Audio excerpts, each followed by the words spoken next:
it's all about just being curious. It's all about reading more.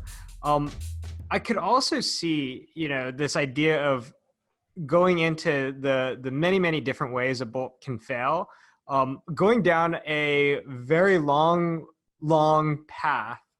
How do you, any like tips, advice, recommendations on how to prioritize, different That's a, failure mechanisms? yeah, that's a good question. It's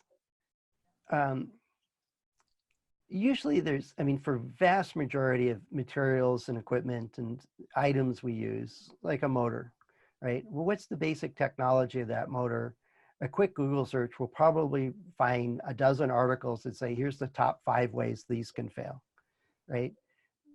Once you rule those out, then you can go start looking more deeply. But if those cover 95% of the failures you're ever going to see, right, it prioritizes pretty quickly. Yeah. Once you know the basics of bolts, for example, tend to fail from shear or metal fatigue, right? They just get repeatedly loaded or bent and then relax, and that creates a brittle fracture, which appears completely different than a shear, right? Just a complete overforce of it.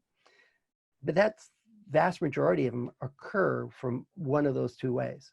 And so by being able to recognize the pattern in the fracture surface gives you a pretty good clue what you're dealing with.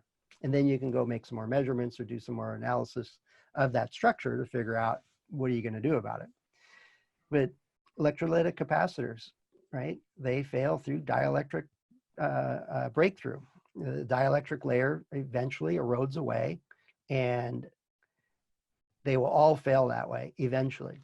But if you don't manufacture it correctly, or it's not designed correctly, it'll fail because hydrogen builds up inside of it. And that's that little crosshatch on the top of electrolytic capacitors is so that they can vent. When this gas builds up, it's got to go somewhere. So they make it easy for it to go in one direction. Unfortunately, it's really corrosive and it kills everything else around it. But understanding just fundamentals of any device, any component, any fastener of how they can fail is the starting point. So and that's just basic knowledge, I think, not just for reliability engineers, but anybody dealing in the reliability and maintenance world.